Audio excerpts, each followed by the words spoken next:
We're here to promote awareness for women in the detection and hopefully cure for gynecologic cancers.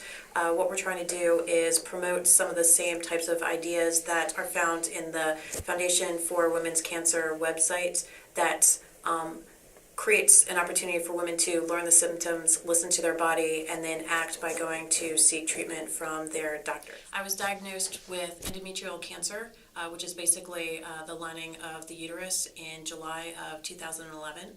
I ended up undergoing several rounds of chemotherapy and radiation, as well as numerous surgeries in order to be able to rid myself of the cancer. I've been in remission for about 15, 16 months, and this is the second year that I'm serving as the Survivor Committee Chair, along with Jenny McGeehan last year, and now this year she's the race chair, in order to be able to promote awareness, to raise funds, and to really kind of push gynecologic cancers where breast cancer is today. It's a misconception that there really aren't symptoms of gynecologic below-the-belt cancers, because symptoms really do exist. The problem with the symptoms is that they're vague, and they can mean a lot of different things, not just be symptoms of gynecologic cancer. But if you have any of the following for 2 weeks or longer, you should really go see your OBGYN and, if necessary, seek a consult from a gynecologic oncologist. The symptoms that are most prevalent for most women, whether they realize them at the time of diagnosis or later, are bloating, lower back pain, frequency in urination, a feeling of fullness, or in my case, and I believe in Pam's case, irregular bleeding. So if any of those symptoms or a combination of them are persistent for 2 weeks or longer, you really need to get answers from your doctor. I will tell you that there's some mixed news for African American women as it relates to gynecologic cancer.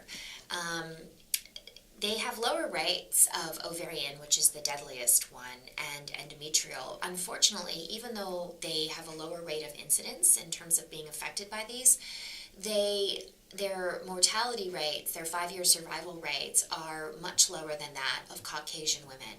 So it shows that there's a health disparity there, and we certainly want to get the word out to African American women about getting diagnosed earlier and seeking the care of a gynecologic oncologist, because those are the specialists that are going to get you the best outcome.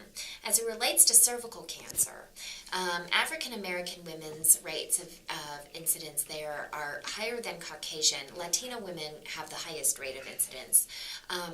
And yet again, they have the lowest, African American women have the lowest survival rate from cervical cancer there. So it is really important, through the work of the Foundation for Women's Cancer and the message of the national race, for African American women to come out, support this movement, and get involved in order to help their sisterhood, sort of start surviving these cancers at a higher rate. The funding is far, far less than that of prostate cancer, for example, which affects really the same amount of men as these cancers together affect women here in this country.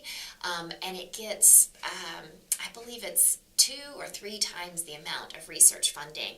And forget about it, I mean, breast cancer research and awareness is off the charts as compared to these. So we still have a lot of work to do in garnering the public's attention, awareness, and support for critical research funding for these cancers. Well, we're super excited about the race, which is now a week and a half, 2 weeks, 2.5 weeks away. It's 2.5 weeks on Sunday, November 3rd.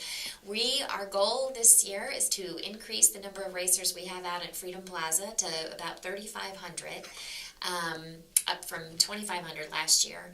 And in terms of our goals, it's to increase the net revenue from this race significantly, about 50%, and to pour that money into additional research programs for ovarian, uterine, and other gynecologic cancers, and increase the number of survivor courses that the foundation can execute in the next year. So that's how those funds that we raise at the race will be. The race is going to be held at Freedom Plaza in Washington, D.C. on Sunday, November 3rd, 2013. Anybody can donate, show up, support. You can go to endwomenscancer.org, and that will give you all the information on the race. For survivors and for individuals that are interested in learning more, there's a survivors course that's going to be taking place on Saturday the 2nd, the day before the race. And there's also going to be a lot of other fun events that are going to take place. On Friday, we'll have the co-chair for the national race, Jenny Allen. She is an author and comedian who will be doing a performance to support individuals that are going to be attending the race, as well as NED, a band called No Evidence of Disease, which is a bunch of gynecologic oncologists who created a band a while back and will be performing on Friday before the race as well. So there's a lot of fun events, not to mention on Freedom Plaza, it hopefully will be a nice, beautiful morning like it was last year, where individuals can come out, have coffee. Here, Starbucks is going to even be open for us, and create an opportunity for camaraderie that brings together a really ugly topic, but one that needs to be discussed if we hope to be able to eventually find opportunities in order to save more women's lives. You know, we hope to see so many of you out there on race day, but if you can't make it, you can always sleep in and support the cause by registering for the race at endwomenscancer.org. For those of you who do want to come out, we've got a lot of great organizations like Black Girls Run that are going to be there in full force.